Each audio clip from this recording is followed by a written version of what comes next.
सबसे पहला प्रश्न ये जो पूछा गया है कि संपूर्ण क्रांति आंदोलन का नेतृत्व किसने किया था।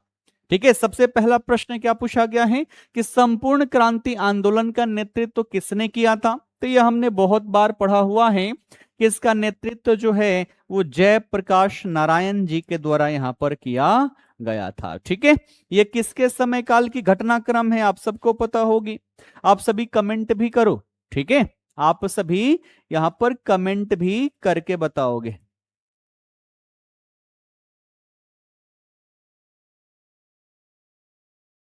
ठीक है, आवाज आ रही है ना सबको प्रॉपर। ठीक है, तो आप सबको पता होगा, इसकी डेट भी याद रखना क्योंकि पुलिस के एग्जाम में डेट भी बड़े स्तर पर पूछे गए हैं। तो 5 जून 1974 को इसकी शुरुआत हुई थी। ठीक है, 5 जून 1974 को इसकी क्या हुई थी, इसकी शुरुआत हुई थी। कहां से हुई थी, तो पटना के गांधी मैदान से। ठीक है, पटना के गांधी मैदान से। ठीक है, पटना के गांधी मैदान से इसकी शुरुआत यहां पर हुई थी। और इसका मूल कारण क्या था कि जो इंदिरा गांधी की सरकार थी, सरकार के द्वारा जो लोकतंत्र का गला घोटा जा रहा था, उसी के खिलाफ इस संपूर्ण क्रांति की घोषणा यहां पर की गई थी। अब जयप्रकाश नारायण की बात कर ले तो इनको क्या कहा जाता है, इनको कहा जाता है लोकनायक, है ना, लोकनायक। इनकी बात करें तो 1942 में जो क्विट इंडिया मूवमेंट हुआ था, इसके दौरान इन्होंने क्या गठित किया था, आजाद दस्ता, है ना, आजाद दस्ता का गठन इनके द्वारा किया गया था। इसके दौरान इनको कहां, तो हजारीबाग जेल में रखा गया था। कहां पर, हजारीबाग जेल जो है, हजारीबाग जेल में इनको रखा गया था। ये बातें सभी ध्यान में रखना। क्लियर है ना। आओ देखो फिर कौन सा क्वेश्चन पूछा गया है। फिर बिहार से पूछा गया है, देखो करंट से, कि बिहार में जिलों में नई अकादमियों के माध्यम से किस खेल को सक्रिय रूप से बढ़ावा दिया जा रहा है। ये क्वेश्चन पूछा गया है आपके 14 जून को।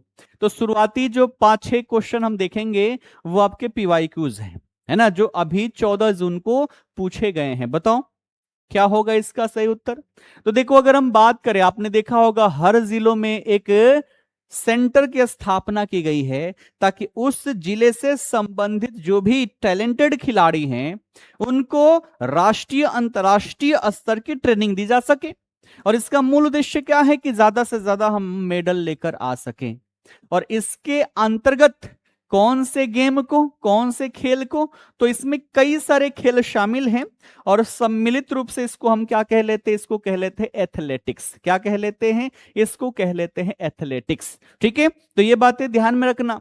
इसकी शुरुआत की बात कर ले कैसे हुआ, तो बिहार में एक स्पोर्ट डिपार्टमेंट की स्थापना की गई। कब, 9 जनवरी 2024 को, है ना। तो ये डेटा भी याद रखना, 9 जनवरी 2024, है ना। इस दिन क्या किया गया, तो बिहार में क्या किया गया, स्पोर्ट डिपार्टमेंट जो है इसकी स्थापना की गई। ठीक है, स्पोर्ट डिपार्टमेंट, है ना, स्पोर्ट डिपार्टमेंट की इस दिन क्या की गई, स्थापना की गई, ताकि जो खेल का ट्रेनिंग है ना, इसको राष्ट्रीय अंतर्राष्ट्रीय स्तर पर बच्चों को दिया जा सके।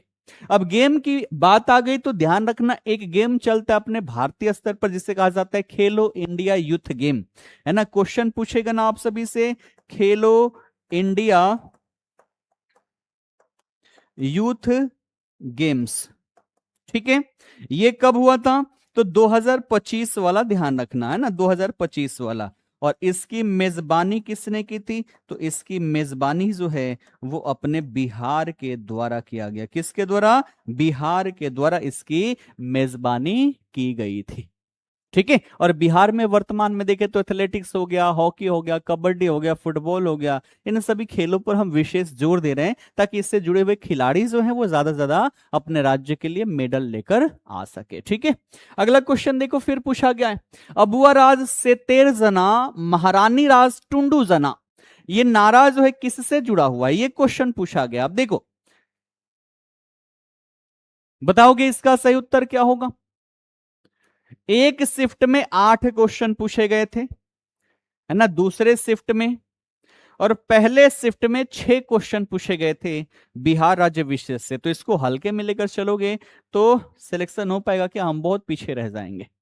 अब देखो इसमें क्या हो जाएगा, क्या आ रहा है आप सभी का आंसर, डी के साथ सब जा रहे बिरसा मुंडा, बहुत बढ़िया। अगर हम बात करें तो ये नारा दिया गया था बिरसा मुंडा आंदोलन के दौरान।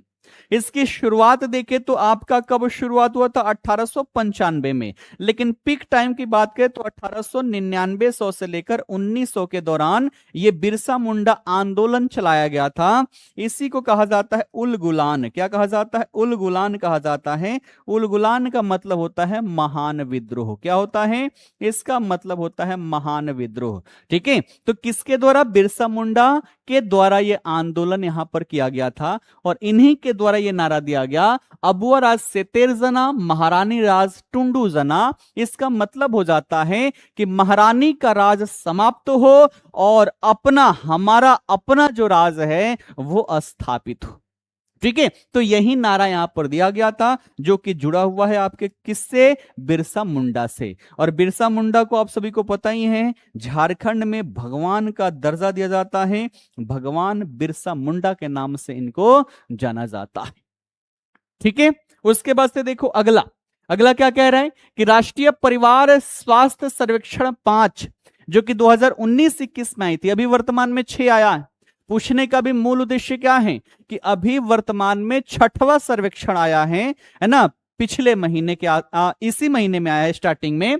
तो इससे पिछले वाला पूछ दिया कि भैया जो राष्ट्रीय परिवार स्वास्थ्य सर्वेक्षण 5 था 2019-21 था, इसके अनुसार बिहार में लिंगानुपात क्या था, बताओगे इसका सही उत्तर क्या होगा। लिंगानुपात की बात करें तो हमने पढ़ा है कि 2011 की जनगणना है, उसके अनुसार बिहार का लिंगानुपात कितना है, 918। बाल लिंगानुपात कितना है, 935, है ना, ये तो हमने पढ़ा है पहले से ही। लेकिन जो हेल्थ सर्वे होता है इसके अनुसार पूछ लिया गया, तो जन्म के समय काल पर देखें ना तो लिंगानुपात है 908। ठीक है, अगर हम हेल्थ सर्वे 5वां देखें, इसके अनुसार देखें तो जन्म के समय काल पर कितना है, तो यह है आपका 908, है ना। सेक्स रेशियो एट बर्थ इस टाइम पीरियड पर 908 रहा। लेकिन ध्यान रखना, अगर यहां पर पूछ दे इसी के अकॉर्डिंग हमारा कुल लिंगानुपात, क्या पूछ दे, कुल लिंगानुपात अगर हमसे पूछ दे तो ये कितना है, तो ध्यान रखना ये जो है वर्तमान में ये हो चुका है हमारा, पहले था चौथे वाले में था 1062, अब बढ़ के हो चुका है 1090। ठीक है, तो चौथे वाले में कितना था, सर्वेक्षण जो चौथा था उसका था 1062, इससे बढ़ के हो चुका है 1090।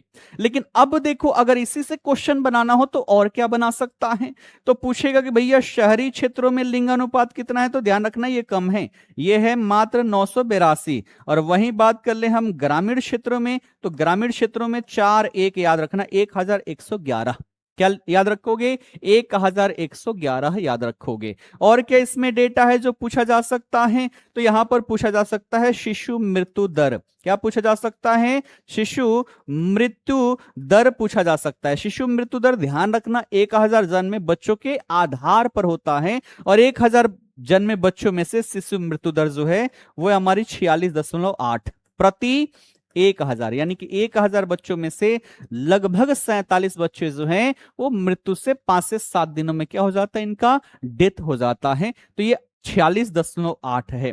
उसके बाद से फिर पूछेगा टोटल फर्टिलिटी रेट, कुल प्रजनन दर पूछा जा सकता है, कुल प्रजनन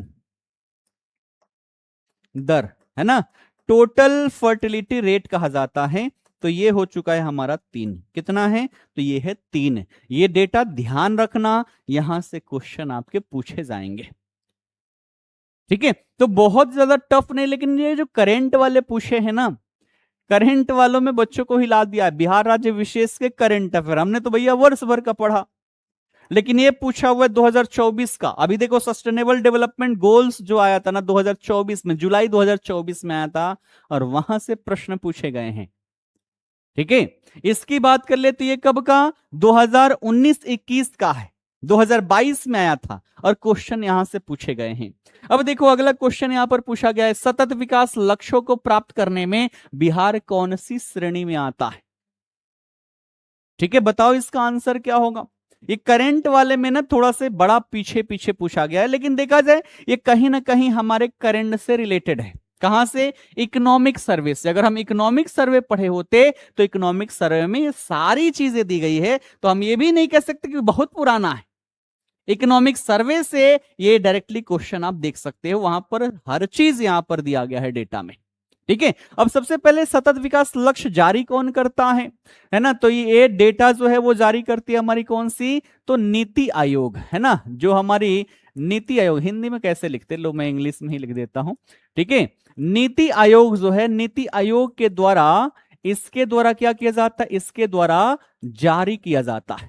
और ये भी क्वेश्चन पूछा गया है 14 जुलाई वाला। मैं खुद से बनाया क्वेश्चन नहीं, अभी तक जितने भी क्वेश्चन आ रहे हैं सारे पूछे गए क्वेश्चन हैं। तो नीति आयोग के द्वारा जारी किया जाता है। और इसकी अगर हम बात कर लें तो ये कब है ना? तो ध्यान रखना, ये 2024-25 की जो हमारी इकोनॉमिक सर्वे है उसमें आपको ये डेटा देखने को मिलेगी।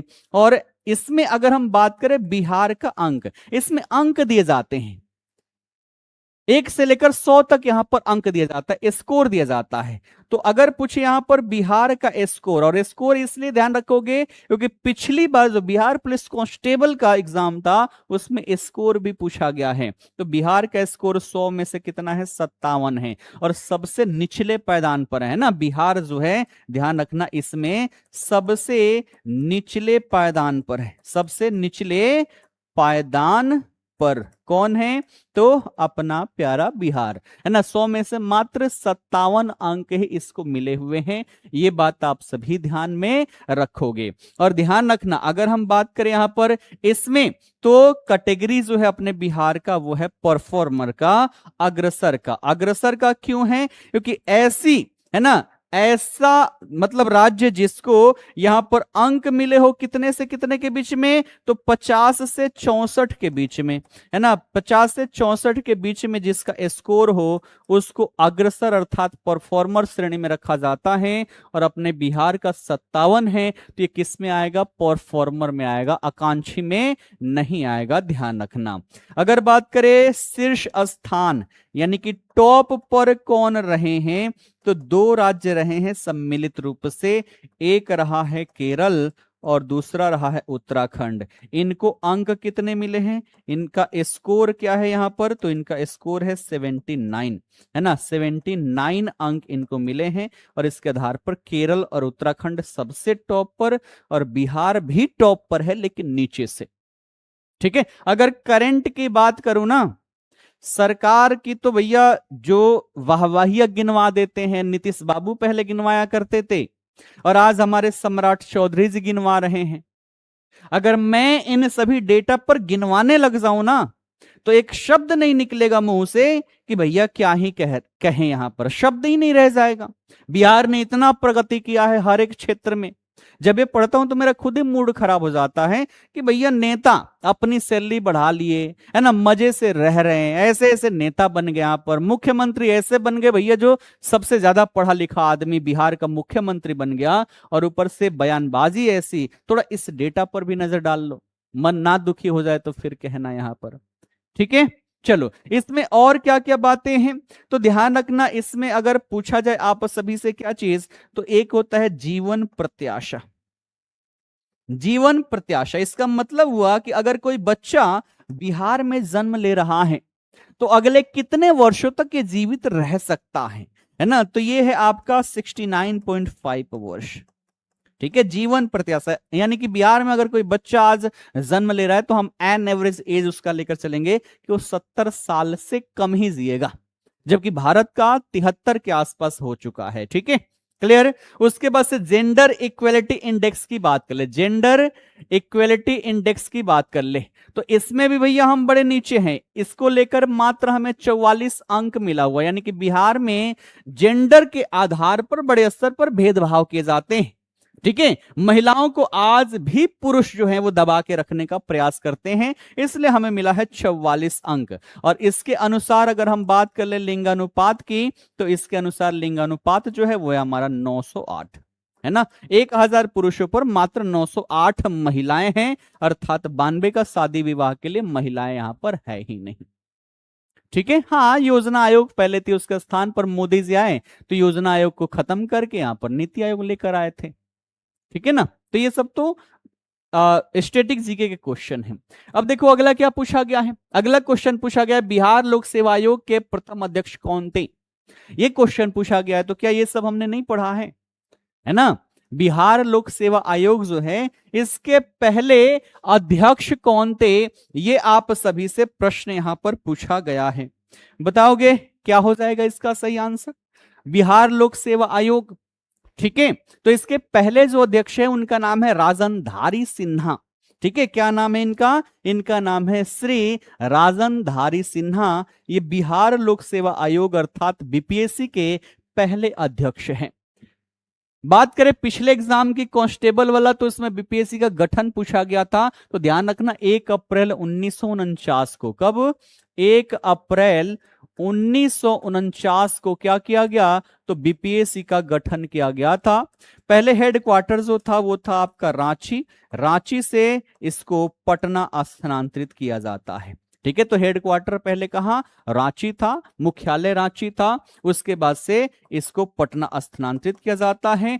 पहले अध्यक्ष यहां पर राजनधारी सिन्हा थे, लेकिन अगर पूछ ले वर्तमान में कौन है तो क्या लिखोगे, परमार रवि मनुभाई। ठीक है, परमार रवि मनुभाई जो है ये वर्तमान में बीपीएससी के अध्यक्ष हैं। ठीक है, क्लियर। चलो अगला देखो, अगला फिर पूछा गया, ये देखो ये 7 क्वेश्चन, और वो भी आप 7 क्वेश्चन यहां से हैं। पटना उच्च न्यायालय की प्रथम महिला मुख्य न्यायाधीश कौन थी, क्या ये हमने नहीं पढ़ा है। ठीक है, बताएंगे पटना हाई कोर्ट की पहली महिला मुख्य न्यायाधीश कौन थी, क्या हो जाएगा इसका सही आंसर, है ना। पटना कब आया था हेडक्वार्टर बीपीएससी का, तो 1 मार्च 1951 को, ये भी चाहो तो आप याद रख सकते हो। ठीक है, तो अगर बात करें पटना हाईकोर्ट की पहली महिला मुख्य न्यायाधीश, ये क्यों पूछा गया, क्योंकि अभी अभी दूसरी महिला मुख्य न्यायाधीश बनी हुई हैं। करंट में क्या नाम है इनका, फटाफट कमेंट करके बताओ। तो यहां पर पहली पूछ लिया, और पहली महिला मुख्य न्यायाधीश हमने एक बार नहीं कई बार पढ़ा हुआ है, न्यायमूर्ति रेखा मनहर दोषित इनका नाम है, शॉर्ट में एम दोषित हो जाता है, तो रेखा मनहर दोषित है। और वर्तमान में कौन बनी हुई है, मीनाक्षी एम राय, है ना, कौन बनी है, न्यायमूर्ति मीनाक्षी मदन राय, मीनाक्षी मदन राय। और इन्होंने इसी महीने में शपथ लिया है, यानी कि 4 जून 2026 से, है ना। और इनका कार्यकाल भी बहुत ज्यादा नहीं, 1.5 महीने के आसपास का कार्यकाल है ना। तो ये क्या है, ये है वर्तमान में पटना हाईकोर्ट की मुख्य न्यायाधीश, है ना, पटना हाईकोर्ट की मुख्य न्यायाधीश पहली रेखा एम दोषित हैं। ये देखे तो 21 जून 2010 को शपथ ली थी, और 12 दिसंबर 2014 तक पटना हाईकोर्ट के मुख्य न्यायाधीश के रूप में ये कार्य करती रही थी। ठीक है, अब बात करें पटना हाईकोर्ट, इसकी स्थापना कब हुई थी, बताओ सारे, इसकी स्थापना कब हुई थी, तो स्थापना हुई थी 3 फरवरी 1916 को, है ना।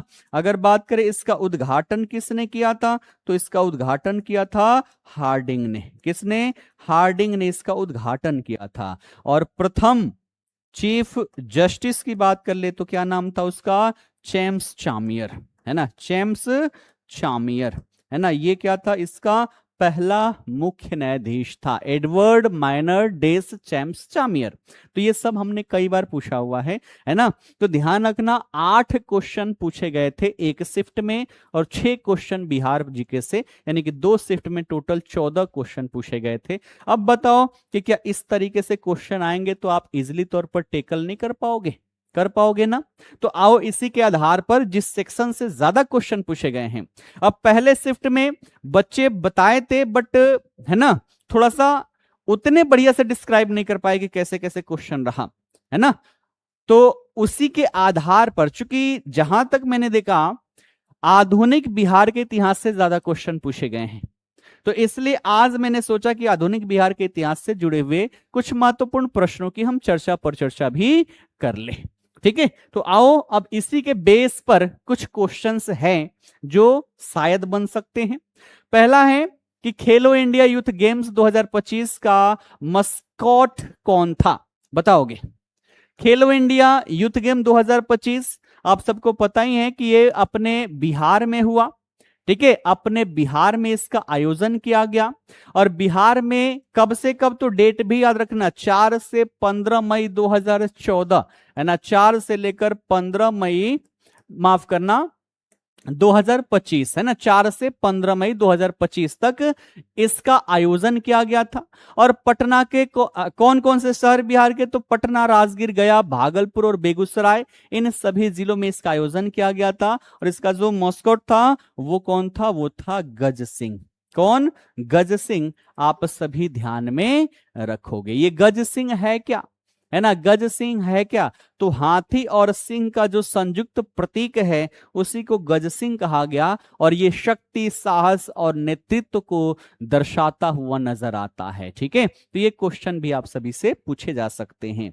अगला देखो, अगला क्वेश्चन कि जनगणना 2011 के अनुसार बिहार का लिंगानुपात कितना है ना। ऐसे क्वेश्चन बन सकते हैं, जनगणना से 1 से 2 क्वेश्चन आपके आते ही आते हैं, इसलिए इस चीज को हम छोड़ के आगे नहीं बढ़ सकते। तो अभी हमने पढ़ा कि 2011 के अनुसार देखें तो बिहार का लिंगानुपात कितना है? 918। और 935 क्या है? यह है आपका बाल लिंगानुपात, है ना। बाल लिंगानुपात जो है, ठीक है, वो कितना है? वो है आपका 918। कितना है? 918। बाल लिंगानुपात 935। फिर आपका पूछा जाता है जनसंख्या घनत्व। क्या पूछा जाएगा? जनसंख्या घनत्व, है ना। तो जनसंख्या घनत्व अगर आप सभी से पूछे तो आप क्या बताओगे? 2011 के अनुसार 1106, है ना, 1106 व्यक्ति प्रति वर्ग किलोमीटर में निवास करते हैं। फिर पूछा जाता है साक्षरता दर, है ना, साक्षरता दर, तो ये कितना है? ये है 61.8%। और साक्षरता दर के आधार पर हम सबसे निम्न पायदान पर हैं, है ना, निम्न पायदान पर है। लेकिन अपडेटेड पूछे 2025 की डेटा के आधार पर तो हम साक्षरता के दृष्टिकोण से अब नीचे से दूसरे नंबर पर आ चुके हैं। तो अगर करंट सिचुएशन के आधार पर पूछे तो साक्षरता के आधार पर हम 27वें नंबर पर हैं। 2011 के अनुसार हम 28वें नंबर पर हैं। ठीक है, तो ये ध्यान रखना। आओ, और क्या क्या पूछा जा सकता है? राजगीर स्पोर्ट एकेडमी और स्पोर्ट यूनिवर्सिटी का उद्घाटन कब हुआ था? बताएंगे इसका आंसर क्या होगा? क्योंकि स्पोर्ट्स से क्वेश्चन दोनों ही शिफ्ट में पूछे गए हैं तो शायद यहां से भी प्रश्न बन सकते हैं।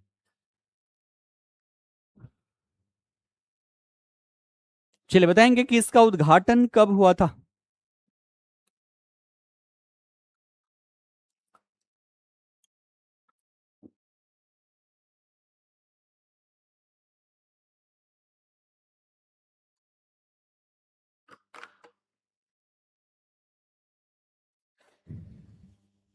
ये कौन आ गया भैया कमेंट बॉक्स में?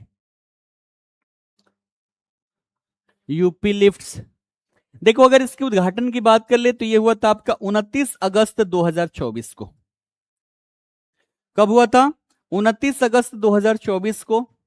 किसने किया था? तो चीफ मिनिस्टर के द्वारा। और उस समय चीफ मिनिस्टर जो थे वो थे नीतीश कुमार जी।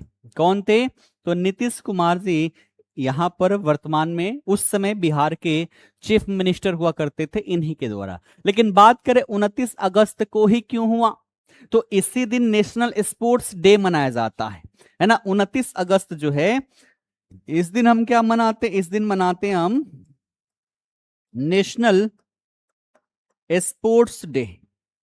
और किनकी जयंती के अवसर पर मनाया जाता है? बताएं सभी, किनकी जयंती के अवसर पर मनाया जाता है?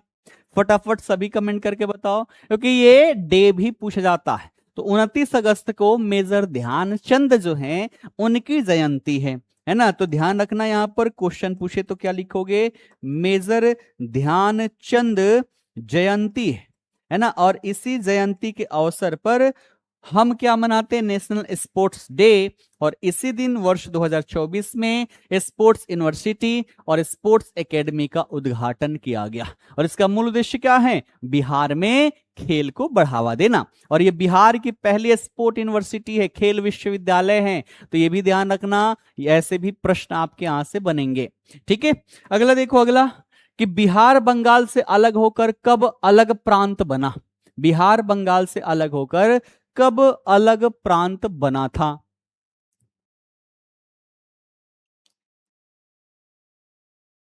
अच्छा, सिवान में देखे थे लेकिन ऑटो पे होने की वजह से नहीं मिल पाए, कोई बात नहीं, है ना। सिलेक्शन लेकर आओ ना, सिलेक्शन लेकर आओ, फिर मजेदार तरीके से आराम से एकदम मिलेंगे, है ना।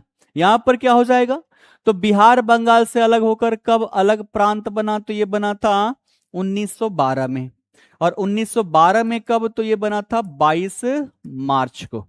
ठीक है, 22 मार्च को।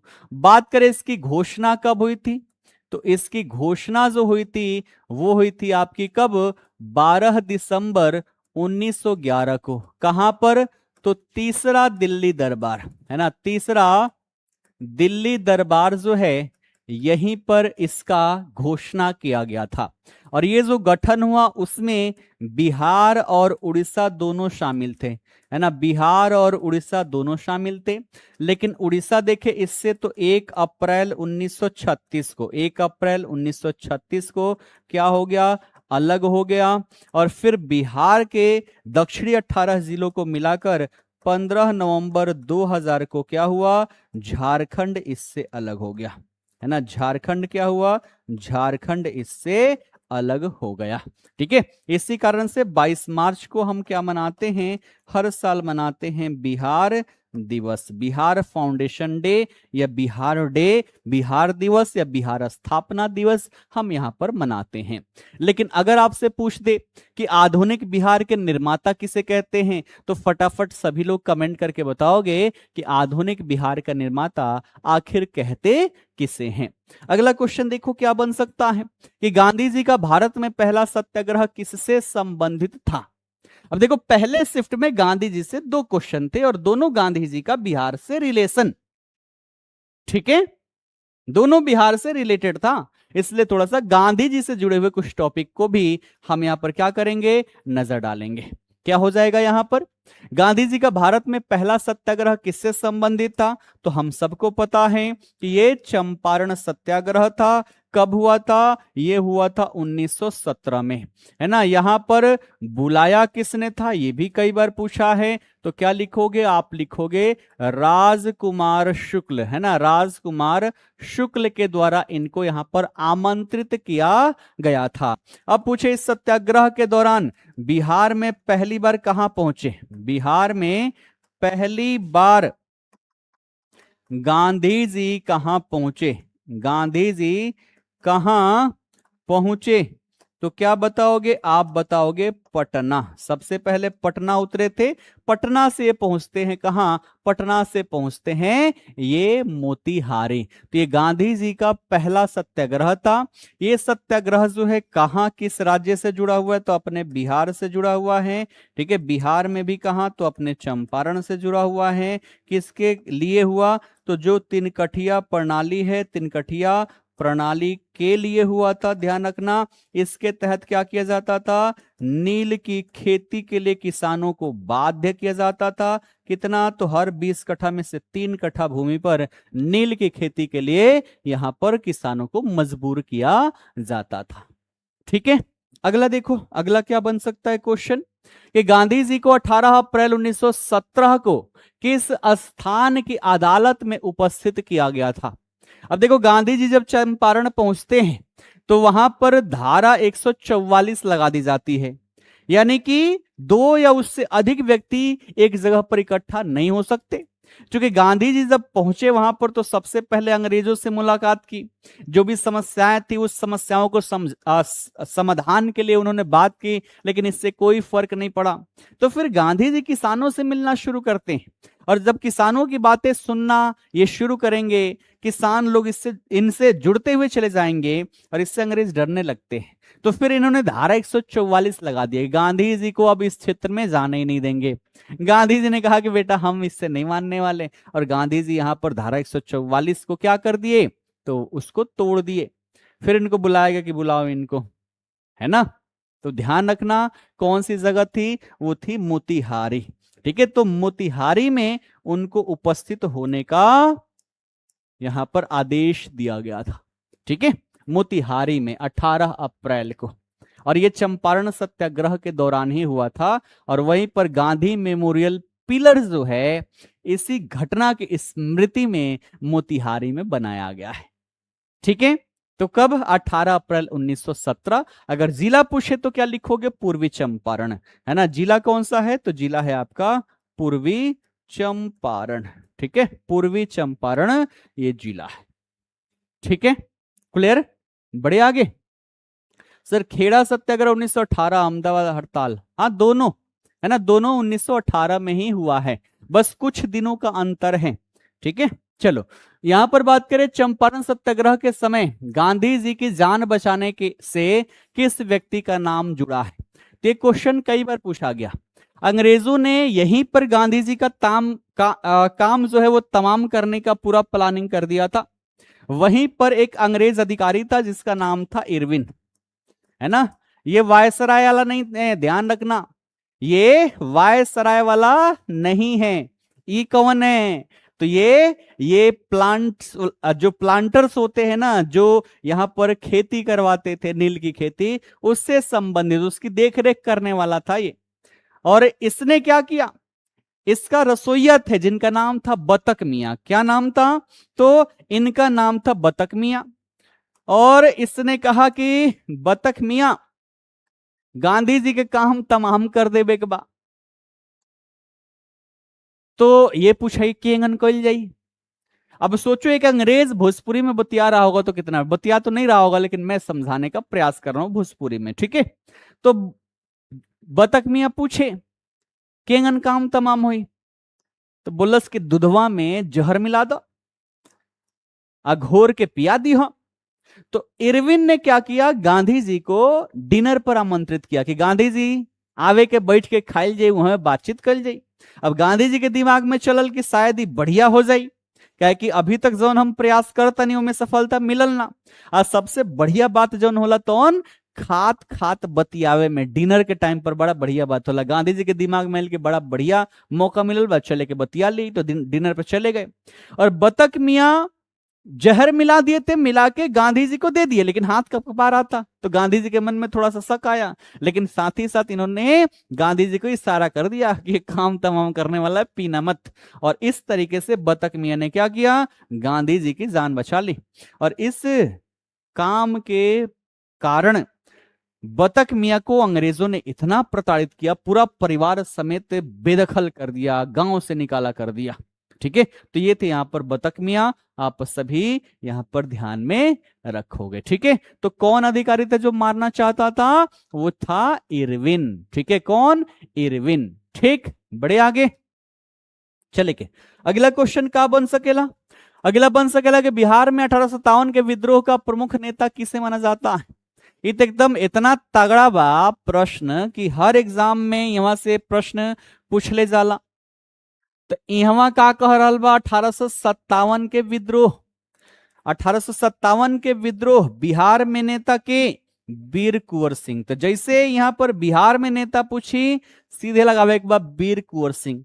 अब बात कर जाओ ये कहां से जुड़ रहे? तो जगदीशपुर। कहां से? जगदीशपुर। कौन क्षेत्र? तो आरा के क्षेत्र। पहले करे का कहल जात रहे? तो शाहाबाद। पहले करे का कहल जात रहे? शाहाबाद क्षेत्र कहल जात रहे। तो तीनों में से कुछ रही तो का कर देवे के बा? एकरा के सही उत्तर मान लेवे के बा। ठीक है, वर्तमान में देखे कौन क्षेत्र? तो भोजपुर, है ना। भोजपुर वाला इलाका जौन बा वहां पर इनके द्वारा नेतृत्व कैल गेल रहे। और सबसे विशेष बात कि जौना टाइम पर लीडिंग यहाँ कैलन, एज कितना रहे? 80 वर्ष। अब अंग्रेज सोचे कि बुढ़ऊ का करे हैं, लेकिन बुढ़ऊ में इतना दम रहे अंग्रेजन के चार चार बार बढ़िया से कुटैया भइल। तो ध्यान रखना, बिहार से अगर पूछे तो वीर कुंवर सिंह, और इनके मृत्यु के बाद इनके जो भाई थे जिनका नाम था अमर सिंह, उन्होंने यहां पर आगे चलकर अहम योगदान यहां पर किया हुआ था। बात करें बिहार में इसकी शुरुआत कहां से हुई थी, है ना। अगर बात करें बिहार में इसकी शुरुआत की तो गांव कौन सा है? रोहिणी गांव। ठीक है, रोहिणी गांव। कौन सा जिला है? वो है देवघर जिला, जो वर्तमान में अब झारखंड में है, वहीं से इसकी शुरुआत हुई थी। तो ये भी आप सभी ध्यान में रखोगे। ठीक है, चलो अगला क्वेश्चन। अगला कह रहा है कि 1857 के विद्रोह में पटना से जुड़े प्रमुख क्रांतिकारी कौन थे? पटना से जुड़े प्रमुख क्रांतिकारी कौन थे? अब याद करो, पटना में कौन थे? पुस्तक विक्रेता, है ना? क्या नाम था उनका? मोहम्मद पीर अली खान। तो पटना से संबंधित थे पीर अली खान, और इन्होंने क्या किया? तो यहां पर इन्होंने लीड किया।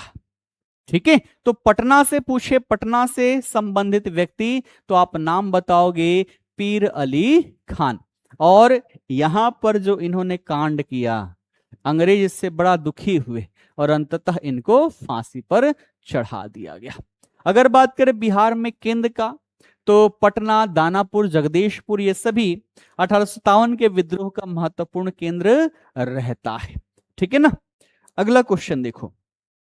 अगला करें कि 1857 में दानापुर छावनी के सिपाहियों ने विद्रोह कब किया था? दानापुर छावनी के सिपाहियों के द्वारा विद्रोह कब किया गया था? बताएंगे इसका सही उत्तर क्या होगा?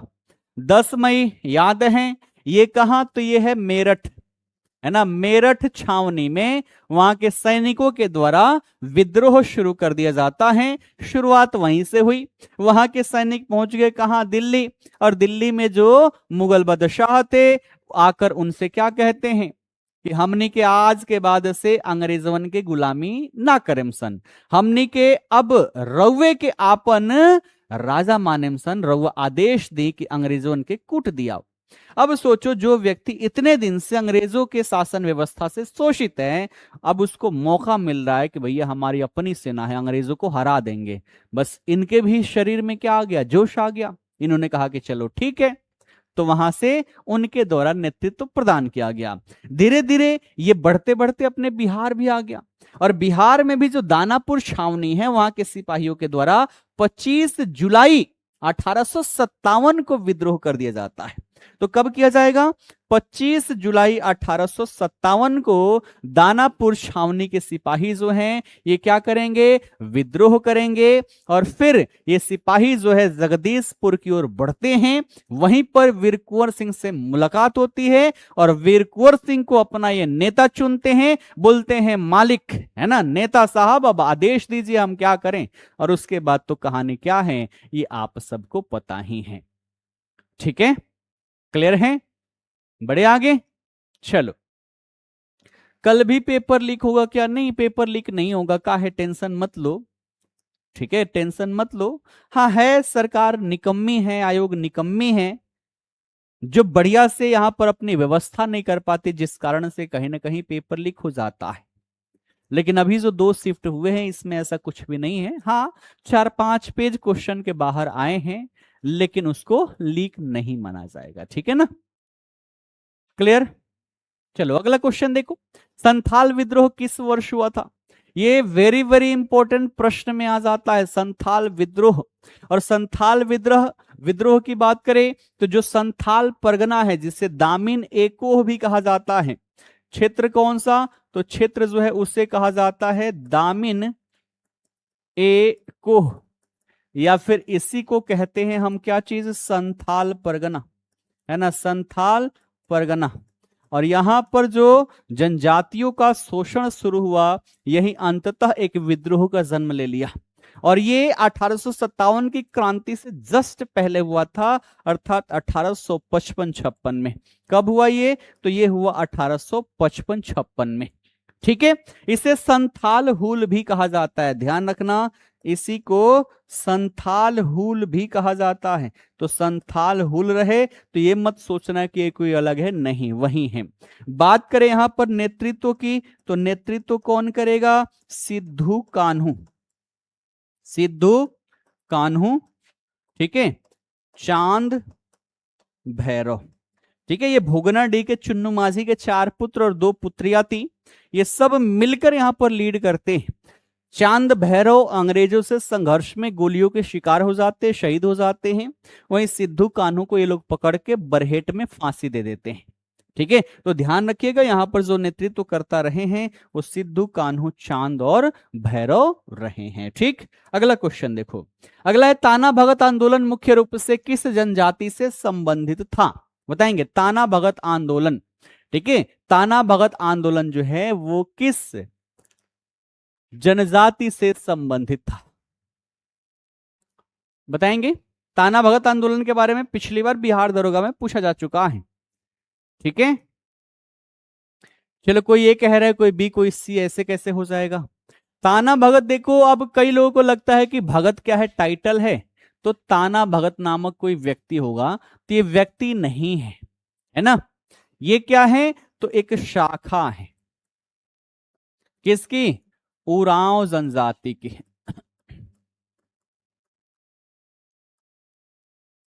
ठीक है, तो अगर पूछे किस जनजाति से संबंधित है तो क्या हो जाएगा? ऑप्शन डी हो जाएगा, उरांव हो जाएगा। ये हुआ कब था? ये हुआ था 1914 में। कब हुआ था? तो ये हुआ था 1914 में। अगर बात करें कि यहां पर नेतृत्व किसने किया, तो नेतृत्वकर्ता का नाम था जतरा उरांव या फिर जतरा भगत, है ना, जतरा भगत भी कह लिया जाता है ना, क्योंकि ये ताना भगत शाखा से संबंधित थे, ये कुड़ुक धर्म अपना रखे थे, तो जतरा उरांव के द्वारा यहां पर नेतृत्व किया जाता है। और अंततः आगे चलकर ये जो ताना भगत हैं वो गांधीवादी आंदोलन से जुड़े। ठीक है, गांधीवादी आंदोलन से इनका जुड़ाव हो जाता है। ठीक है, अगर ध्यान रखना तो यहां पर रखना कि 1922 का जो कांग्रेस का गया अधिवेशन था, है ना, गया अधिवेशन में इन लोगों ने बढ़ चढ़ के हिस्सा लिया हुआ था। ठीक है, तो जो गया अधिवेशन हुआ था 1922 में, बढ़ चढ़ के इन्होंने हिस्सा लिया था। अब अधिवेशन की बात आ गई तो इंडियन नेशनल कांग्रेस, है ना, ध्यान रखना, बिहार में प्रथम अधिवेशन अगर पूछे, है ना, प्रथम अधिवेशन अगर आप सभी से पूछे तो आप क्या बताओगे? आप बताओगे 1912 में हुआ था। कहां पर हुआ था? तो ये हुआ था आपके बांकीपुर पटना में, है ना, बांकीपुर पटना में। ठीक है, दूसरा 1922 में गया में, और तीसरा 1940 में कहां पर? रामगढ़ में। ठीक है, तो 3 अधिवेशन जो है वो अपने बिहार में हुए हैं। अगला देखो, अगला है कि बिहार में किसान सभा आंदोलन का प्रमुख नेतृत्व किसने किया? तो ध्यान रखना, किसान आंदोलन जैसे ही आए आंख मूंद कर एक नाम याद रखोगे। कौन सा? तो स्वामी सहजानंद सरस्वती। क्या याद रखोगे? स्वामी सहजानंद सरस्वती। ये किसान आंदोलन से जुड़े रहे। शुरुआत मुंगेर से होती है और करते करते अंततः ऑल इंडिया किसान सभा जो है इसकी भी स्थापना यहां पर की जाती है।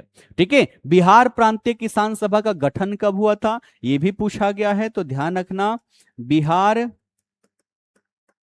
प्रांतीय किसान सभा का गठन कब हुआ था? ये कई बार पूछा गया है, तो 1929 में। कब हुआ था? 1929 में। एक बात और ध्यान रखना, स्वामी सहजानंद सरस्वती इनका मूल नाम ये नहीं है ना। अगर मूल नाम पूछे तो आप क्या लिखोगे? आप लिखोगे नौरंग राय। ठीक है, इनका मूल नाम अगर पूछ दे आप सभी से तो क्या लिखोगे? आप लिखोगे नौरंग राय इनका मूल नाम था। ठीक है, नौरंग राय इनका मूल नाम था और किसान आंदोलन से जुड़े हुए महत्वपूर्ण नेता थे। ठीक, अगला देखो, अगला कह रहे कि बिहार में बकास्त आंदोलन किससे जुड़ा था? बिहार में बकास्त आंदोलन किससे जुड़ा हुआ था? बिहार में बकास्त आंदोलन किससे जुड़ा हुआ था? ठीक है, बकास्त आंदोलन ध्यान रखना, ये किसानों की जमीन से बेदखली जो है इससे जुड़ा हुआ था हमारा बकास्त आंदोलन। और ये क्वेश्चन भी पिछली बार बिहार पुलिस में पूछा जा चुका है। ठीक है, तो ये बकास्त आंदोलन किसानों की जमीन से बेदखली और साथ ही साथ जमींदारी शोषण के खिलाफ ये आंदोलन किया गया था। ठीक है, इसमें देखा जाए तो कई सारे लोग रहे, लेकिन मेन जो लीड यहां पर किए वो स्वामी सहजानंद सरस्वती रहे, और साथ ही साथ किसान सभा से जुड़े हुए जितने भी लोग थे वो सारे। ठीक है, ये बातें समझ में आ गई?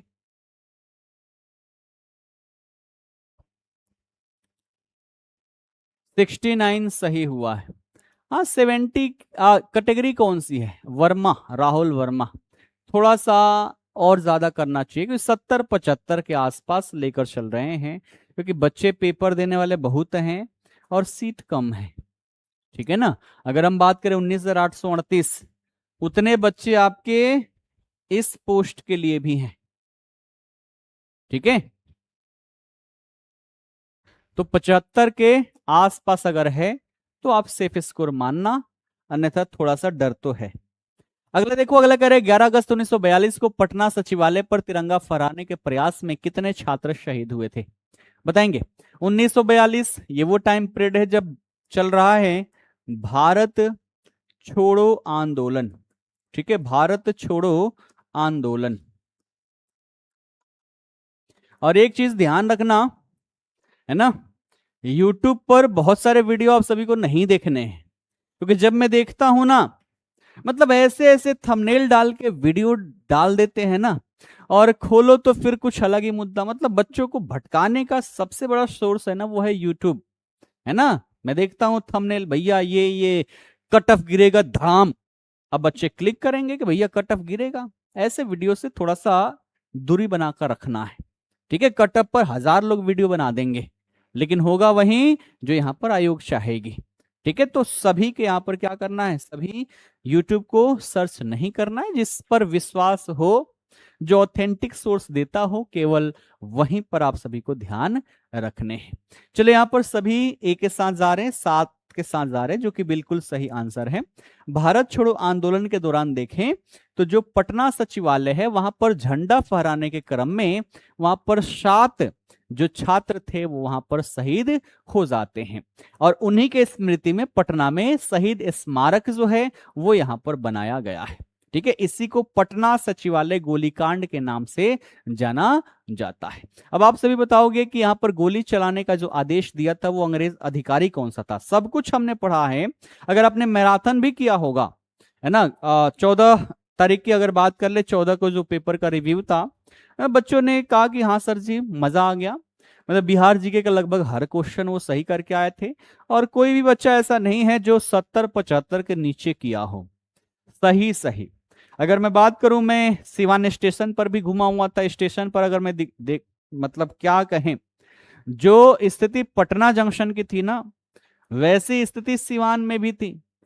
चढ़ने के लिए स्थान नहीं था, और ऊपर से आरपीएफ वाले हैं। मेरा मूड पता है कब खराब हुआ, जब मैं स्टेशन पर खड़ा हूं, ट्रेन आई, बच्चे घुसने का प्रयास कर रहे हैं, घुसने की जगह नहीं मिल रही है, और उसी में आरपीएफ महोदय अपना डंडा लेकर बच्चों पर बरसाना शुरू किया।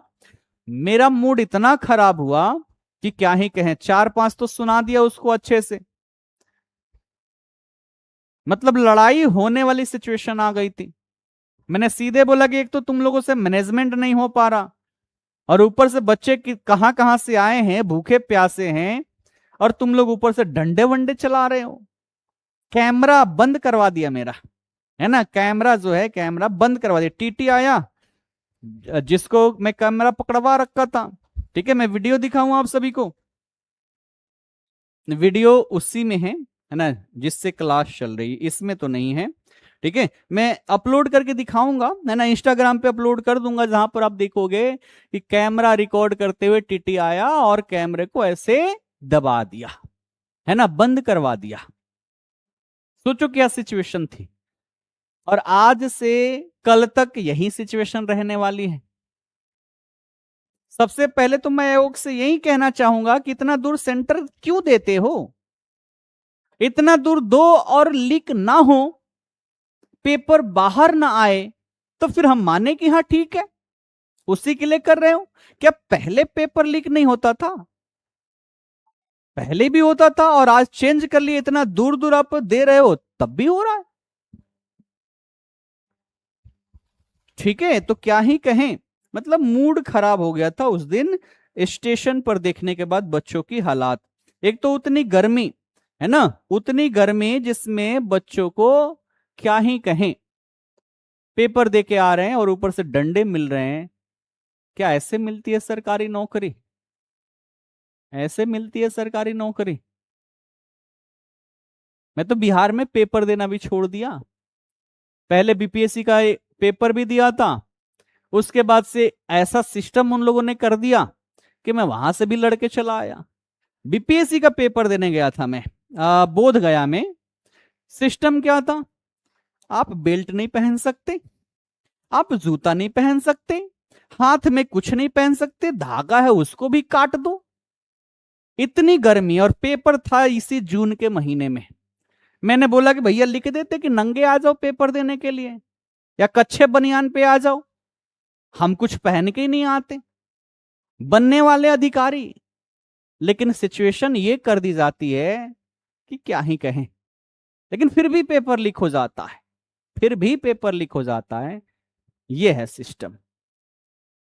ठीक, अब बात करते हैं इसकी। यहां पर 7 छात्र जो है यहां पर शहीद हो जाते हैं। ठीक है, पिछली बार पूछा हुआ था फूलेना प्रसाद श्रीवास्तव से, ठीक है ना, फूलेना प्रसाद श्रीवास्तव से पिछली बार बिहार दरोगा में पूछा गया था कि ये किस क्षेत्र से संबंधित थे। तो ये संबंधित थे सीवान जिला, है ना, मेरे अपने जिले से, और मेरे बगल में ही है महाराजगंज थाना। ठीक है, महाराजगंज थाना। ठीक है, यहीं पर झंडा फहराने के क्रम में गोली लगने से ये शहीद हो जाते हैं।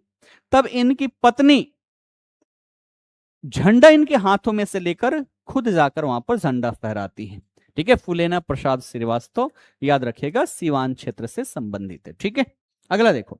अगला पूछा जा सकता है कि जयप्रकाश नारायण ने संपूर्ण क्रांति का आह्वान कब और कहां किया। तो हमने अभी अभी पढ़ लिया। ठीक है, ये हमने अभी अभी पढ़ लिया, इसमें तो कोई डाउट होगा ही नहीं। कब? 5 जून 1974 को पटना के गांधी मैदान से इसका आह्वान इन्होंने किया हुआ था। और देखो कितने बढ़िया नेता थे, मतलब इस टाइम पीरियड पर कांग्रेस का दबदबा था, और हर कोई चाह रहा था कि इंदिरा गांधी को टक्कर देने वाला कोई नेता यहां पर मिले। और ऐसे में सामने आते हैं जयप्रकाश नारायण। छोटी छोटी बहुत सारी पार्टियां थी, हर एक पार्टी ने इनका समर्थन दिया, सबने यही कहा कि आप बन जाइए प्रधानमंत्री, हमारा पूरा सपोर्ट है। लेकिन इन्होंने प्रधानमंत्री बनने की 1% भी इच्छा नहीं दिखाई। अन्यथा की स्थिति में इनको प्रधानमंत्री बनना कोई बड़ी बात नहीं थी, बड़े आसानी से बन सकते थे। लेकिन इनको पद की किसी भी प्रकार की लालच नहीं थी, और अंततः इन्होंने लीड किया, लेकिन प्रधानमंत्रित्व पद जो है वो इन्होंने मना कर दिया था। ठीक है, अगला देखो। 1632 में पटना में फैक्ट्री किस यूरोपीय कंपनी ने स्थापित की थी। अब देखो, यूरोपीय कंपनियों से भी पहले शिफ्ट में क्वेश्चन पूछा गया था। ठीक है, यूरोपीय कंपनियां भारत में आती है व्यापार वाणिज्य करने के लिए, लेकिन धीरे धीरे यहां पर आकर शासक बन बैठती है। तो सबसे पहले यहां पर पुर्तगाली आती है, फिर डच आते हैं, फिर अंग्रेज आते हैं। ठीक है, तो ये क्रमबद्धता भी याद रखना। और 1632 की बात करें पटना में फैक्ट्री खोलने में, तो इस टाइम पीरियड पर डचों ने, डच ईस्ट इंडिया कंपनी ने क्या किया, यहां पर अपनी फैक्ट्री खोली हुई थी। ठीक है, डच ईस्ट इंडिया कंपनी ने 1632 में अपनी फैक्ट्री, फैक्ट्री का मतलब यह नहीं कि उत्पादन के केंद्र हो, नहीं, इनका गोडाउन हुआ करता था। ठीक है, गो डाउन हुआ करता था, इसी को ये लोग फैक्ट्री कह लेते थे। ठीक है, तो इसकी स्थापना कहां हुई, तो पटना में हुई थी। ठीक है, अब देखो, अगर बात करें इसका मूल नाम, यूपीपीएससी में क्वेश्चन पूछा गया है। ठीक है, बहुत बड़ा नाम है, डच कंपनी, है ना, शॉर्ट में ध्यान रखना VOC, है ना, डच कंपनी का संक्षिप्त नाम था VOC। ठीक है, क्लियर। चलो, अगर बात करें इनकी दिलचस्पी, कि इनकी दिलचस्पी किस व्यापार में थी, तो ध्यान रखना शोरा। ठीक है, कौन सा, शोरा। और शोरा का उस समय सबसे ज्यादा उत्पादन किस क्षेत्र में होता था, तो होता था छपरा, सारण, है ना, सारण लिख देता हूं। ठीक है, तो यहां पर बड़े स्तर पर सोरा का उत्पादन होता था। शोरा एक विस्फोटक पदार्थ था, और इसके माध्यम से क्या होता था, तो इसके माध्यम से गोले बारूद बनाए जाते थे, और जिनके पास ये ज्यादा, उनके पास शक्तिशाली ज्यादा। इंग्लिश में इसको क्या बोलते हैं, साल्ट पेटर बोला जाता है। क्या कहा जाता है, साल्ट पेटर बोला जाता है।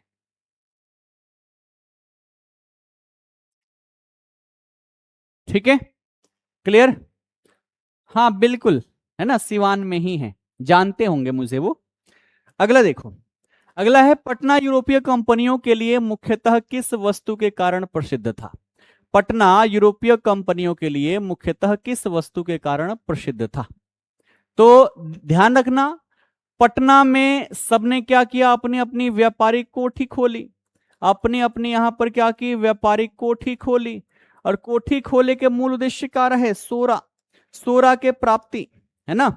तो इनका मूल उद्देश्य क्या था? साल्ट पेटर, शोरा की प्राप्ति करना, क्योंकि शोरा विस्फोटक पदार्थ था और जिसका सोरा के व्यापार पर नियंत्रण, वो सबसे शक्तिशाली यहां पर रहेगा। अब सोचो कि मान लो 5-5 लोगों में लड़ाई हो रही है, 5 इधर 5 उधर, एक तरफ के 5 जो है वो लाठी डंडा लेकर लड़ाई कर रहे हैं, एगो गई लेके आयल बम मार दस, बस कहानी खत्म। तो पावरफुल के जेकर लगे बम होई, वे चीज यहां पर भी देखे के मिलल। यही से चाहे अंग्रेज के बात कल जाओ, फ्रांसीसी के बात कल जाओ, डेनिश के बात कल जाओ, सब कंपनी, पुर्तगाली के बात कल जाओ, सब के सब आपन मेन टारगेट कहां रख ले रहा? सोरा खातिर।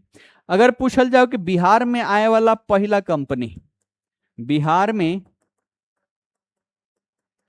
आने वाली प्रथम कंपनी, तब क्या लिखोगे? तब लिखोगे आप पुर्तगाली। क्या लिखोगे? तो आप लिखोगे पुर्तगाली। ठीक है, पहली कंपनी जो थी पुर्तगाली। इन्होंने फैक्ट्री खोला? नहीं।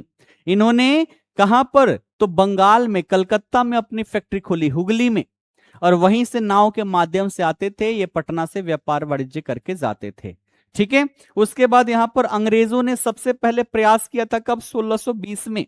अगर अंग्रेज के बारे में पूछे तो अंग्रेजों ने 1620 में प्रयास किया था, है ना, फैक्ट्री लगाने का, लेकिन ये एक साल में ही क्या हो गया? बंद हो गया।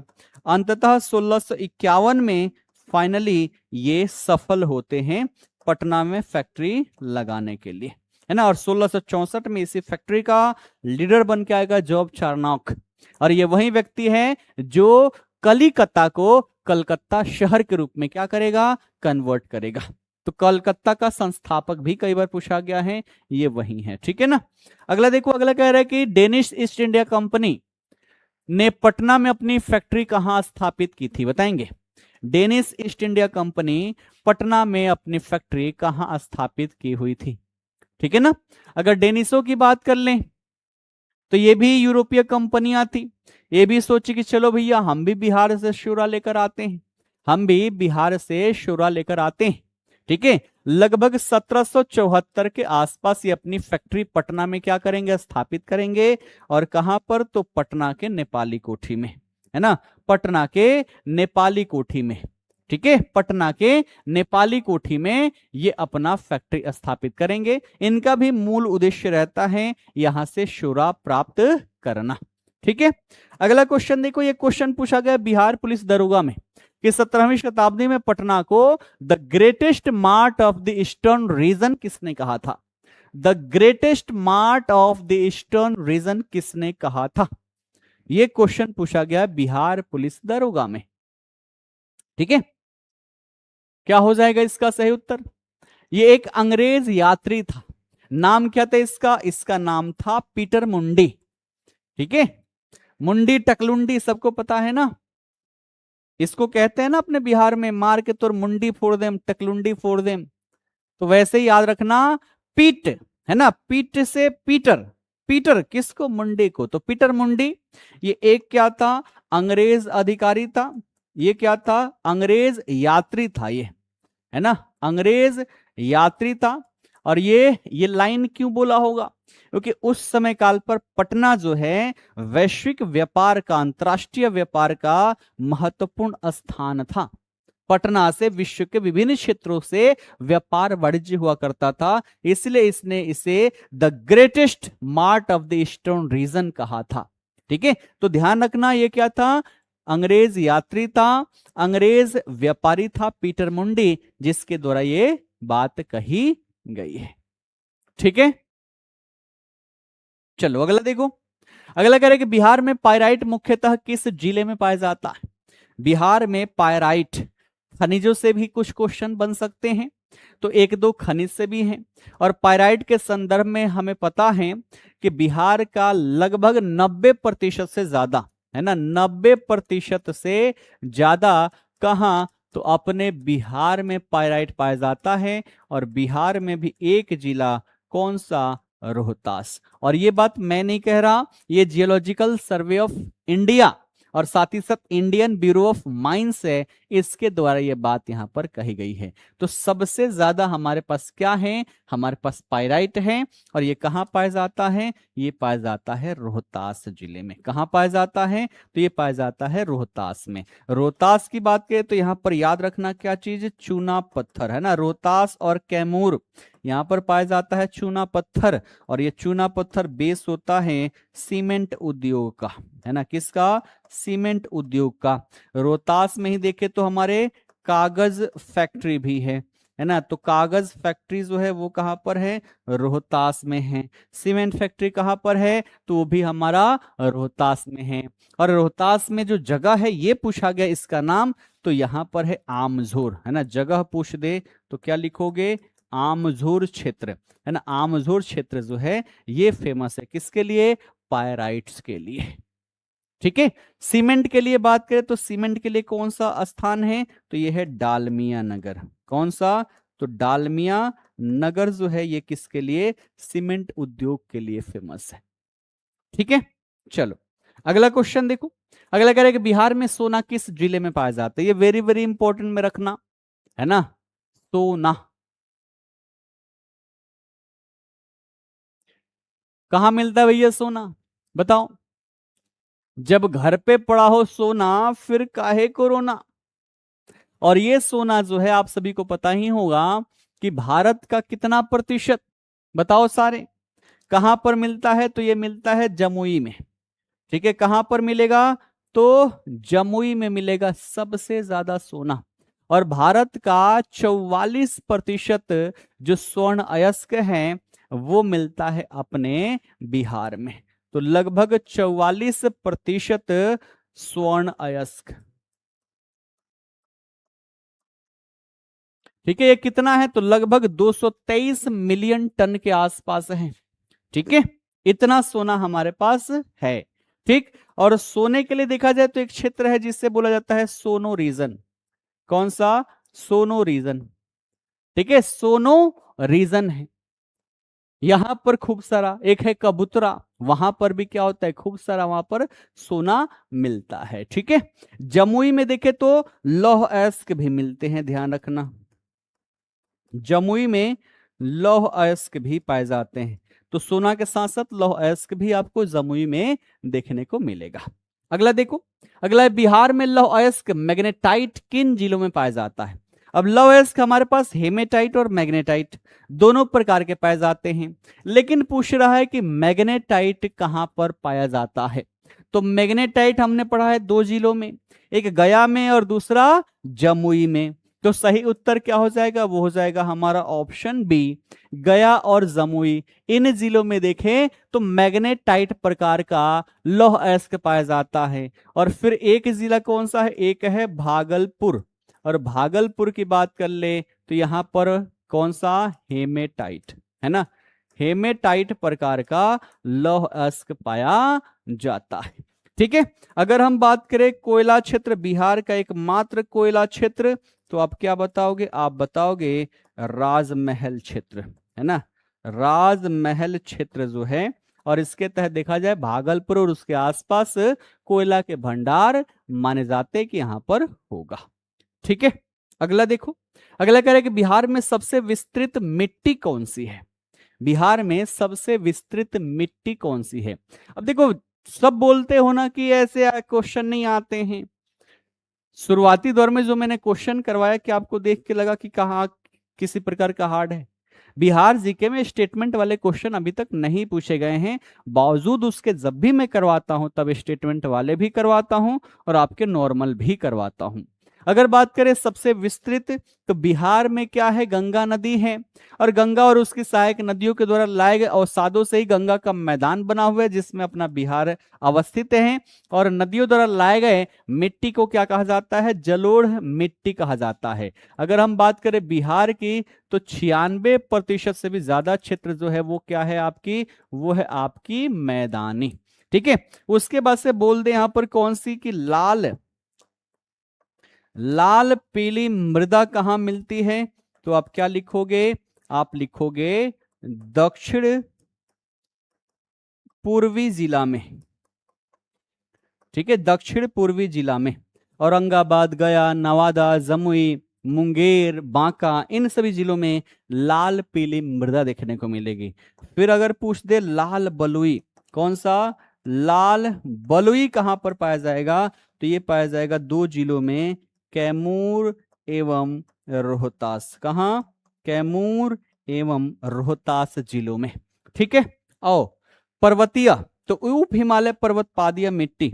ठीक है, एक पूछ जाता है कौन सा, पिडमोंट, कौन सा, तो पिडमोंट स्वैम्प मिट्टी है ना, पिडमोंट स्वैम्प मिट्टी किस जिले में पाई जाती है, तो आप क्या लिखोगे, आप लिखोगे पश्चिम चंपारण। ठीक है, पश्चिम चंपारण जिले में पाई जाती है। अगला कि बिहार में बलथर मिट्टी मुख्यतः कहां पाई जाती है।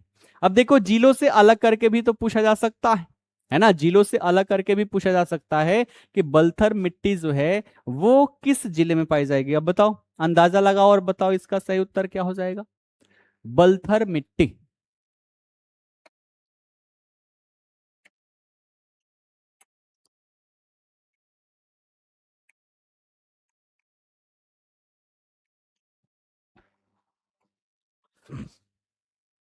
क्या हो जाएगा, ये कहां से हो जाएगा। बलथर मिट्टी हमने पढ़ा है वैसे क्षेत्रों में पाई जाएगी जहां पर दक्षिणी गंगा का मैदान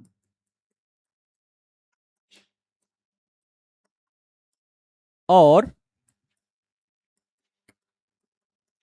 पठारी क्षेत्र का मिलन बिंदु हो। ऐसे जगहों पर हमें मिलती है बलथर मिट्टी। तो पूर्णिया में है क्या, नहीं है। मधुबनी में है क्या, नहीं। भागलपुर है, नहीं। बच कौन गया, बच गया कैमूर, है ना।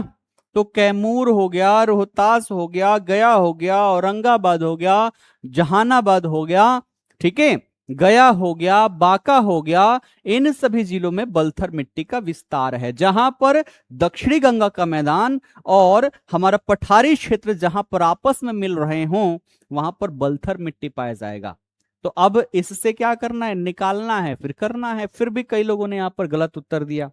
अगला देखो, जनगणना 2011 के अनुसार जनसंख्या की दृष्टि से बिहार का भारत में कौन सा स्थान था, बताएंगे। कितना आसान आसान क्वेश्चन है ना। जनगणना बहुत इंपॉर्टेंट है, ध्यान रखना, जनगणना बहुत इंपॉर्टेंट है। अगर हम बात करें 2011 की जनसंख्या के अनुसार, है ना, 2011 की जनगणना के अनुसार, तो बिहार की जनसंख्या कितनी थी, 10,41,00,000 के आसपास। ठीक है, और ये भारत के कुल जनसंख्या का 8.5% से ज्यादा था, 8.6%। और जनसंख्या के दृष्टिकोण से हमारा स्थान जो है वो है तीसरा। पहले नंबर पर कौन है, पहले नंबर पर है उत्तर प्रदेश, दूसरे पर है महाराष्ट्र, ठीक है, तीसरे पर है अपना प्यारा बिहार, चौथे पर है वेस्ट बंगाल। ठीक है, तो जनसंख्या के दृष्टिकोण से हम तीसरे नंबर पर हैं। ठीक है, क्लियर। टोटल देखे 10,41,00,000, अगर एक्यूरेट डेटा पूछे तो 10,40,99,452। ये हमने कई बार पढ़ा है, आप सभी को याद भी हो चुका होगा। अगला देखो, अगला कह रहा है यहां पर 2011 की जनगणना के अनुसार बिहार का बाल लिंग अनुपात कितना था, तो ये तो हमने अभी भी पढ़ लिया, कितना, 935, है ना। बाल लिंग अनुपात कितना हो जाएगा, तो ये हो जाएगा आपका 935। ठीक है, क्लियर है ना। मैं बहुत ज्यादा डिटेल में नहीं करवा रहा क्योंकि ये सारी चीजें पहले हम लोग क्या कर चुके हैं, पढ़ चुके हैं। ठीक है ना, तो इसलिए बहुत ज्यादा डिटेल में नहीं करवा रहा। और बात करें यहां पर नॉर्मल, तो अगर केवल लिंग अनुपात पूछे तो क्या हो जाएगा, 918। केवल लिंग अनुपात पूछे तो 918 हो जाएगा। ठीक है, चलो अगला देखो। अगला कि 2001 से 2011 के दशक में बिहार की जनसंख्या वृद्धि दर कितनी थी। बिहार की जनसंख्या वृद्धि दर यानी कि 10 वर्षों में हमारी जनसंख्या कितनी प्रतिशत बढ़ गई, तो ऐसी स्थिति में आप क्या लगाओगे, 25.42%, है ना। 25% से भी ज्यादा हमारी जनसंख्या बढ़ी। और अगर इसमें भी पूछे सर्वाधिक, तो सर्वाधिक में क्या लिखोगे? आप लिखोगे मधेपुरा, है ना। 31% से भी ज्यादा यहाँ की ग्रोथ रेट रही है। और न्यूनतम जो रहा वो गोपालगंज। अगला कि जनगणना 2011 के अनुसार भारत की कुल जनसंख्या में बिहार का हिस्सा कितना था? तो अभी थोड़ी देर पहले तो हमने बात की, है ना, कि भारत की कुल जनसंख्या में बिहार का हिस्सा कितना था। तो अभी हमने बात की कितना? 8.6%। कहां पर है ये? तो ये है आपके ऑप्शन डी में। 8.6% क्या हो जाएगा? इसका सही उत्तर हो जाएगा। ठीक है। भारत का 121 करोड़, बिहार का 10 करोड़ 41 लाख। ठीक है, 10 करोड़ 41 लाख। ठीक, तो उसका ये कितना हो जाएगा? 8.6% हो जाएगा। और क्या पूछा जा सकता है इसमें? साक्षरता दर। तो 2011 की जनगणना के अनुसार बिहार की साक्षरता दर कितनी है? तो हमने क्या पढ़ा अभी थोड़ी देर पहले कि यह है 61.8%। क्या है? तो यह है 61.8%। ठीक है। अगर यहां पर पुरुषों की बात कर ले तो 71.2% जो है ये किसका है? ये पुरुषों की साक्षरता दर है। किसकी है? तो ये पुरुषों की साक्षरता दर है। और 51.5 जो है ये किसकी? ये महिला की साक्षरता दर है। अगर पूछे सर्वाधिक साक्षरता दर किस जिले की है, तब क्या लिखोगे? तब लिखोगे रोहतास की, है ना, 73% से भी ज्यादा है। और न्यूनतम साक्षरता दर पूछे तो अब क्या लिखोगे? आप लिखोगे पूर्णिया, है ना, 51% से थोड़ा सा ही क्या है, ज्यादा है। तो ये भी आप सभी ध्यान रखोगे। ठीक, साक्षरता के दृष्टिकोण से हम अंतिम पायदान पर हैं, अंतिम पायदान पर 2011 की जनगणना के अकॉर्डिंग। ठीक है। अगला देखो, अगला कह रहा है कि जनगणना 2011 के अनुसार बिहार में सर्वाधिक जनसंख्या घनत्व किस जिले का है? सबसे पहले तो बिहार का जनसंख्या घनत्व अभी हमने देखा कितना है? 1106, है ना, 1106। और इसमें भी सबसे ज्यादा जो है वो किसका है? वो है शिवहर का। कितना है? तो ये है 1880। 1 वर्ग किलोमीटर में कितने? 1880 व्यक्ति जो हैं यहां पर निवास करते हैं। ध्यान रखना, शिवहर के संदर्भ में अगर पूछे सबसे गरीब जिला, ठीक है, सबसे गरीब जिला, तो क्या हो जाएगा? शिवहर हो जाएगा। सबसे कम पर कैपिटा इनकम वाला जिला, तो क्या हो जाएगा? शिवहर हो जाएगा। पटना देखे तो ये सबसे अमीर, ठीक है, सबसे अमीर जिला है ये बिहार का। ठीक है, यहां पर देखिए सर्वाधिक पर कैपिटा इनकम है, सर्वाधिक पर कैपिटा इनकम है किसकी? पटना की। पटना में देखे तो दलहन का सर्वाधिक उत्पादन, दलहन का यहां पर देखे तो सर्वाधिक उत्पादन होता है। ठीक है, यहां पर देखें तो यहां पर आपको देखने को मिलेगा चमड़ा उद्योग, है ना, चमड़ा उद्योग आपको यहां पर देखने को मिलेगा। सर्वाधिक जनसंख्या आपकी यहीं पर है। ठीक है, सर्वाधिक जनसंख्या आपकी यहीं पर है। ठीक है, सर्वाधिक शहरीकरण आपका यहीं पर है। सर्वाधिक शहरीकरण पूछे तो भी आपका यहीं पर है। 44% से भी ज्यादा शहरीकरण आपको यहां पर देखने को मिलेगा। ठीक है, हाँ 40 क्वेश्चन है, 2 क्वेश्चन और बच गए। जनगणना 2011 के अनुसार बिहार किस मामले में भारत के राज्यों में शीर्ष पर था? बताओ, किस मामले में हम शीर्ष पर थे? क्या हो जाएगा इसका सही उत्तर? बताएंगे सभी लोग, किस मामले में हम टॉप पर थे? हाँ बिल्कुल, आशीर्वाद क्या प्रेम, बड़े भाई के जैसा हूं। अब इतने भी वृद्ध शिक्षक नहीं हो गया कि मेरा आशीर्वाद लेकर जाओगे। एज अ बड़े भाई हमेशा प्रेम रहेगा आप सभी के साथ। ईश्वर से यही कामना रहेगी कि आप सबका पेपर एकदम बढ़िया हो। ठीक है, तो अभी आप सभी को बेस्ट ऑफ लक बोल देता हूं कि बढ़िया से पेपर देना। और जो मैंने वीडियो डाली है यूट्यूब पर कि पेपर जब देने जाओ तो वहां पर किन किन बातों का ध्यान रखना है, क्या करना है क्या नहीं करना है, एक बार वो वीडियो अवश्य ही देख लेना। उससे प्रेशर कम रहेगा एग्जामिनेशन हॉल में और आप ज्यादा से ज्यादा आंसर वहां पर कर पाओगे। ठीक है, अगर बात करें सर्वाधिक मतलब शीर्ष पर हम जो रहे हैं वो जनसंख्या घनत्व के मामले में रहे हैं। क्यों? क्योंकि राष्ट्रीय स्तर पर भारत पर यह था 382, है ना। और इसमें अगर सर्वाधिक देखे तो सर्वाधिक जो है वो है अपने बिहार का। ठीक है, सर्वाधिक बिहार का कितना है? तो यह है 1106। और न्यूनतम देखें तो न्यूनतम जो है वो अरुणाचल प्रदेश का है, 27 व्यक्ति प्रति वर्ग किलोमीटर में वहां पर निवास करते हैं। ठीक है, चलो आज का ये अंतिम प्रश्न है कि जनगणना 2011 के अनुसार बिहार की शहरी जनसंख्या का प्रतिशत कितना था। इसको सोचा कि होमवर्क में दे दूं, लेकिन क्या ही होमवर्क दे दूं, कल यही क्वेश्चन आ गया। तो ध्यान रखना हमारी जो शहरीकरण की दर है वो कितनी है? वो है 11.3%। ठीक है, 11.29%। तो अगर आपसे ग्रामीण पूछ दे तो ग्रामीण तो आप इजिली तौर पर अब बता पाओगे ना। अगर ग्रामीण पूछ दे तो 100 में से आप 11.3 घटा लोगे तो ये कितना हो जाएगा? ये हो जाएगा 88.7% जनसंख्या जो है वो ग्रामीण क्षेत्रों में निवास करती है। ठीक है ना।